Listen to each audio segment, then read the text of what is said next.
तो टूट का डर है, किसका एमएलए किधर है, यही बड़ा सवाल बिहार की सियासत में इस वक्त है। आपको बता दें, बिहार विधानसभा कार्रवाई शुरू हो गई है, राज्यपाल का अभिभाषण लगातार जारी है और इस सब के बीच अलग अलग खेमों से, अलग अलग राजनीतिक दलों से गैर हाजिरी उनकी पार्टी के विधायकों की सवाल खड़ा कर रही है। बड़ी खबर इस वक्त आरजेडी के खेमे से आ रही है, जहां दो विधायकों के नाम सामने आ रहे हैं, चेतन आनंद का, नीलम सिंह का, और दोनों विधायक फिलहाल बिहार विधानसभा कार्रवाई से गैर हाजिर हैं। कहां हैं दोनों विधायक, इसी को लेकर सस्पेंस बढ़ता हुआ। सीधे आपको लेकर चलते हमारे साथ हमारे सहयोगी अभिषेक उपाध्याय इस वक्त मौजूद हैं। अभिषेक, बीजेपी मिश्री लाल यादव नहीं पहुंचे हैं, जेडीयू की तरफ से संजीव सिंह रास्ते में पहुंच रहे हैं, बीमा भारती को लेकर सस्पेंस है, और अब आरजेडी की तरफ से चेतन आनंद, नीलम सिंह ये भी गैर मौजूद। अभिषेक,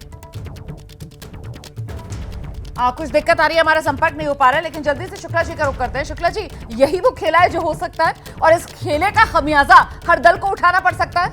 तो सुरक्षा का भाव तो है, तभी तो आरजेडी के विधायकों को नजरबंद रखा गया। 2 दिन से 48 घंटे वो तेजस्वी जी के मकान पे थे और जेडीयू भी पूरा बंदोबस्त करके चल रही है, क्योंकि जेडीयू के सामने सबसे बड़ी समस्या ये है कि उसके पास अब घट के सिर्फ 45 रह गए हैं। यदि वो संख्या बल भी घटता गया तो घटते क्रम में वो कहीं 1994 की स्थिति में ना पहुंच जाए, क्योंकि जब लालू से अलग होके नीतीश जी नया दल बनाए थे समता पार्टी, तब उनकी स्थितियां बहुत खराब थी और उनकी स्थिति सबसे अच्छी हुई है 2010 में, 2013 में, तो 2010 में। तो ऐसी स्थितियों में वो नहीं चाहते कि 1994 की स्थितियां फिर से वापस आए। इसलिए मुझे लगता है कि वो दिसंबर में जो परिवर्तन किए संगठन में, तो पूरे विधायकों का बंदोबस्त करके वो रखना चाहते हैं। ठीक है, और कहीं ना कहीं अपने कुनबे को बढ़ाना भी चाहते हैं, इसी वजह से वो गैर मौजूदगी आरजेडी के विधायकों की, अभिषेक उपाध्याय, चेतन आनंद और साथ ही साथ नीलम सिंह, अभी तक इनके बारे में कोई जानकारी नहीं है, विधानसभा नहीं पहुंचे हैं। देखिए, ताजा अपडेट ये है कि नीलम देवी और चेतन आनंद ये हैं इसी परिसर में, लेकिन आरोप ये है आरजेडी का कि वो उनको आने नहीं दिया जा रहा है, सदन के भीतर नहीं आने दिया जा रहा है। और आरजेडी का ये कहना है कि सचेतक के कमरे में बिठा करके रखा गया इन दोनों को। लेकिन आपको 2 बैकग्राउंड जानना बहुत जरूरी होगा। वो इंपॉर्टेंट ये है कि आनंद सिंह की पत्नी है नीलम देवी, और बाकायदा वो कई सारे आरोप लगाती पहले भी आई हैं। जब ये सरकार थी जेडीयू आरजेडी की, तब भी ये आरोप लगा रही थी उनके पति को डैमेज करने की कोशिश की जा रही हैं। सरकार के गिरने पर आपको याद होगा कि बाकायदा पटाखे भी फोड़े गए थे उनके घर में। प्रतिक्रिया आ रही है, सुनते हैं क्या कह रहे हैं आरजेडी के नेता। चेतन आनंद और नीलम देवी जो मोकामा की विधायिका है राष्ट्रीय जनता दल के, दोनों को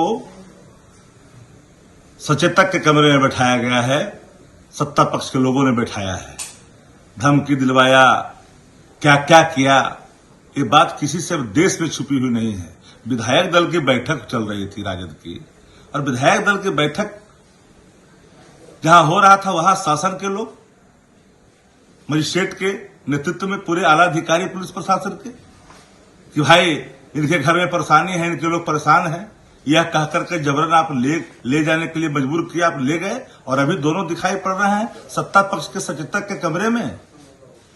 ये कौन सा ट्रेडिंग है, जरा बता तो दे हमें कोई। अंगगणित प्राप्त करने के लिए शासन का जितना भी दुरुपयोग किया जाए वो जायज है। इसके बारे में कोई अपनी राय स्पष्ट कर सकता है? विधायकों को बस से ले जाकर करके गया में कोई मीटिंग करता है तो वो रसलीला हो गया, और हम अपने विधायकों के साथ बैठ करके अगर हम बात कर रहे हैं, हम मीटिंग कर रहे हैं, तो ये कैरेक्टर ढीला है। ऐसे लोकतंत्र नहीं चलता। लोकतंत्र में लोक लज्जा को प्रत्याग करके राजनीतिक शुचिता को समाप्त करने की कोशिश की जा रही है।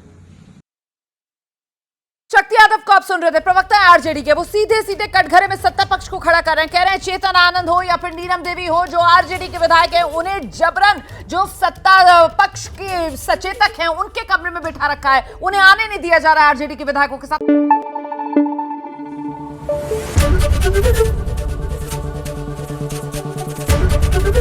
एबीपी न्यूज आपको रखे आगे।